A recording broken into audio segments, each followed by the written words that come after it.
So there are 4 stages to protecting animal species.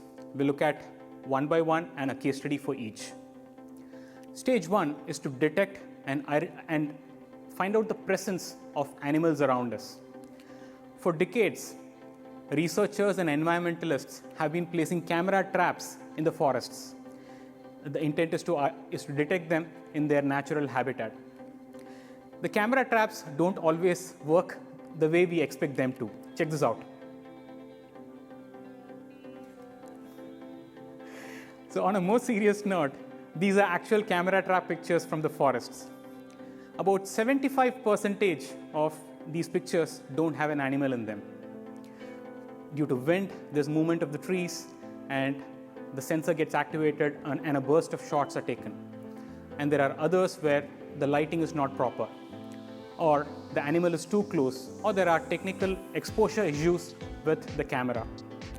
As a result, it's a huge effort to identify those pictures which have any animal in them. This was a challenge which was put out in the open by iWildCam.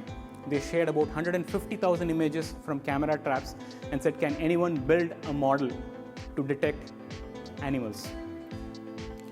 We resorted to deep learning to solve this problem. A quick show of hands. How many of you are familiar with deep learning here? Okay, about half of you. So for the benefit of others, I'll take a quick minute to introduce the concept of deep learning and the intuition behind it.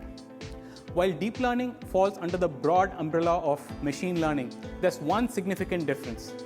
If I were to build an application to detect my face, how would I do it with traditional machine learning?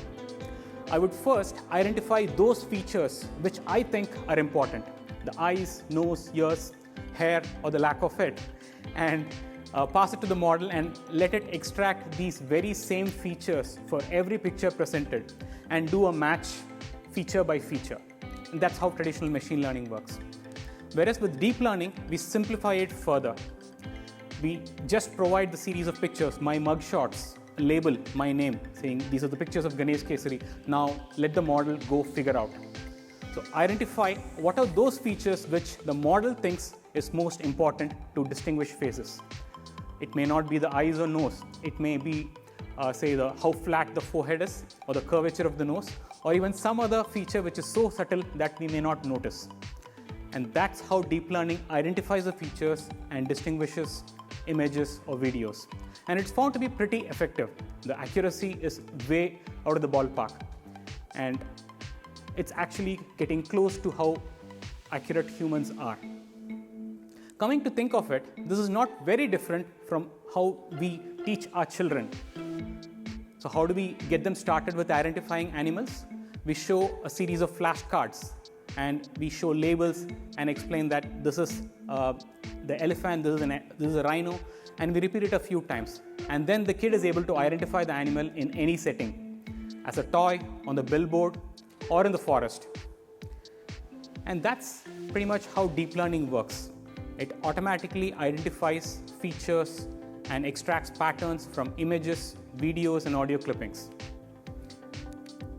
So we implemented a deep learning network to detect animals from the camera trap images. We showed the 100,000 odd images to the model. In this case, we chose a model architecture of ResNet 50. And with some model engineering and tweaks, the model is able to identify the animals, detect them first. So this model is actually in the process of being rolled out as a public API, and it will soon be available for researchers around the world to freely use it with their camera trap images. And incidentally, this was also a Kaggle challenge put out by iWildCam, and this solution stood third in the leaderboard.